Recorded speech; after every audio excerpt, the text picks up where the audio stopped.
छत्रपती शिवाजी महाराज. काय बोलावं या नावाबद्दल, शब्दही पुरणार नाहीत, आकाशही उरणार नाही, इतकं भलाढ्य कर्तृत्व. इतिहासाच्या पुस्तकात एक ओळ आहे, 19 फेब्रुवारी 1630 शिवनेरी किल्ला. पण त्या रात्री घडलेल्या सगळ्या गोष्टी इतिहास लिहू शकला नाही. त्या रात्री शिवनेरी शांत नव्हता. आकाशात चंद्र होता, पण तोही जणू थांबून पाहत होता. वाऱ्याची चाहूल वेगळी होती. किल्ल्याच्या दगडावरून वाहणारी हवा कुजबुजत होती. तो येतोय म्हणतात त्या क्षणी शिवनेरीवर असलेल्या सैनिकांच्या मनात अचानक एक विचित्र धैर्य संचारलं. कोणतीही बातमी नाही, कोणताही नगारा नाही, तरीही प्रत्येकाला असं वाटत होतं की आज काहीतरी असामान्य घडणार आहे. जिजाऊ मातांनी शिवाई देवीसमोर दीप ठेवला होता.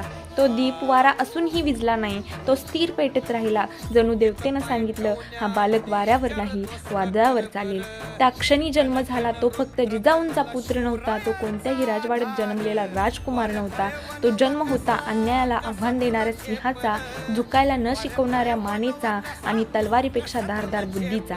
त्या रात्री कोणालाही माहिती नव्हतं की हा बाळ पुढे जाऊन सत्तेला प्रश्न विचारेल, दिलेल्या अन्यायाला उत्तर देईल आणि राजा म्हणजे काय असतं हे परिभाषित करेल.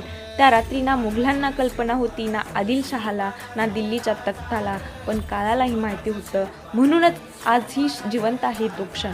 तो जन्म नव्हता, तो इतिहासाचा इशारा होता. आणि म्हणूनच आज शेकडो वर्षानंतरही नाव घेतलं की रक्त सळसळतं, ते म्हणजे छत्रपती शिवाजी महाराज. खरोखर हे शब्द तुम्हाला कसे वाटले नक्की कमेंटमध्ये सांगा. चॅनेलला सबस्क्राईब करा, लाईक आणि शेअर करायला विसरू नका.